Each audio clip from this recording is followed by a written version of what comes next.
sasa hivyo viumbe sasa vinafanyaje? Vinaenda kutoweshwa pamoja na wanadamu, wote wataondoka. Kwa hiyo lakini anapatikana mtu mmoja aliye na neema ya Mungu, na yule Nuhu alipopata neema na kibali mbele za Mungu, na yeye hakuachwa hivi hivi. Wale wanyama na vile viumbe vingine navyo akaambiwa atachukua viwili viumbe vile, na vile viumbe viwili atakavyovileta vitakuwa ni uzao utakaoendelea.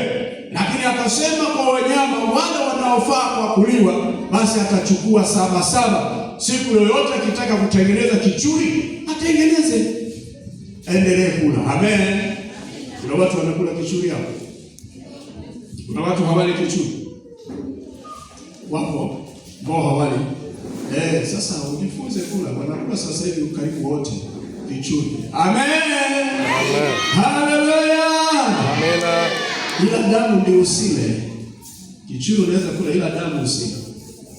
Maana damu ni uhai. Bwana tusaidie sana.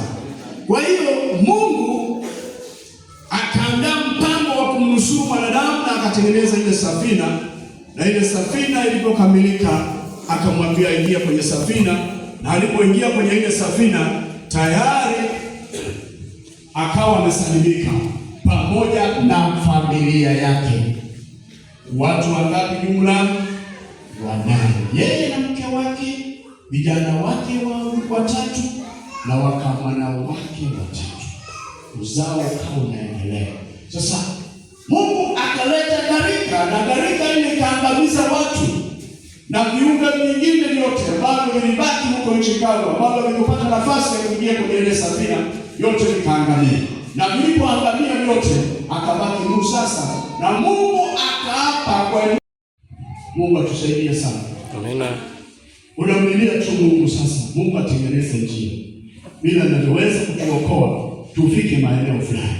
Watu kaona hilo, lakini bado wanadamu hawakuendelea kumcha Mungu katika hali ya kumtafuta Mungu na kuonekana kwamba wenye kibali mbele za Mungu. Lakini ikafika mahala tena Mungu akawaza, huyu mwanadamu nifanye nini? Nifanye nini kwa ajili ya huyu mwanadamu? Mbona sasa tena anaendelea kuwa vibaya? Mungu akafikiri, na mimi nasema haiandiko, lakini mimi nasema Mungu akakaa naye akafikiri, akaona sasa inawezekana hawa wanadamu mimi ninazungumza nao kupitia wanadamu wenzao, kupitia manabii watumishi wangu, lakini wanakaidi maneno haya ya manabii watumishi wangu. Kwa hiyo inafika mahali wanaamua kufanya mambo haya kwa kuwadharau watumishi wangu. Acha nimpeleke mwanadamu mwenyewe. Akaamua kuleta nani? Yesu.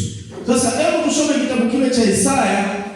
Kitabu kile cha Isaya sura ile ya 9 mstari wa 6. Usikie panasema nini pale. Kwa hiyo katika kitabu kile cha Rutu pale, na penyewe ikatokea shida, na Mungu akawa amemuondoa, akaleta onyo, akatoa onyo kali kule Sodoma na Gomora.